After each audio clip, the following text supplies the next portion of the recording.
Kwa nini napenda kuitumia hiyo theory? Kwa sababu wamejitokeza madaktari bubu wengi sana, hasa unakuta daktari bingwa kwa magonjwa ya mama, huyu anakuja, mimi daktari kwa ajili ya dawa hizi za traditional za kienyeji.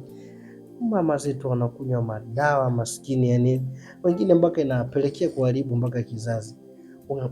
Yani siku hizi zimekuja hadi twin booster, dawa mtu apate watoto mapacha, dawa hizo. Sasa unakuja kuangalia ni uelewa ambao watu wameukosa, pengine wa kuutilia maanani.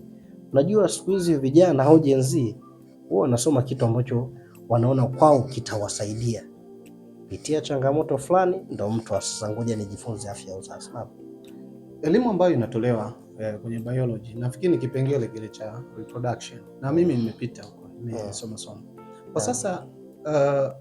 Unaona kwamba spidi na kasi ya dunia jinsi ambavyo inavyokwenda, ile reproduction inatosha kuweza kumwelewesha mtu kila kitu, kijana wa leo, kwamba sasa anaweza kwenda kukabiliana na maisha ya baadaye kwenye engo ya afya, kwenye engo ya uzazi, kwenye engo nyingi tu kama ilivyo elimu ya afya ya uzazi.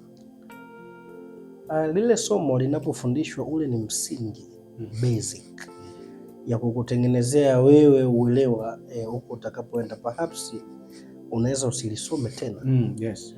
Mtu akaenda baada ya kumaliza kidato cha 4, maana kidato cha 4 lile somo bado ni mandatory, uwe arts, uwe science, uwe commercial, bado utasoma ile somo la biology. Lakini baada ya kumaliza pale unaweza usisome hilo somo. Kwa hiyo ule ni msingi, na pengine sio kipaumbele sana. Ule ni msingi. Ni gumu kidogo, linahitaji wewe mwenyewe ulipende na ujue. Saa hizi watu ndo tunakuja kujua umuhimu. Chochote unachokiona hiki ulifundishwa vipi? Unakuta una vidonda mdomoni kwenye ulimi, hapo utasikia tu wewe unakosa vitamin C, lakini ndo yale uliofundishwa kwenye biology. Kule ni msingi ambao umetengenezewa, kwa sababu bado kuna XX, kuna XY, umeshaelewa?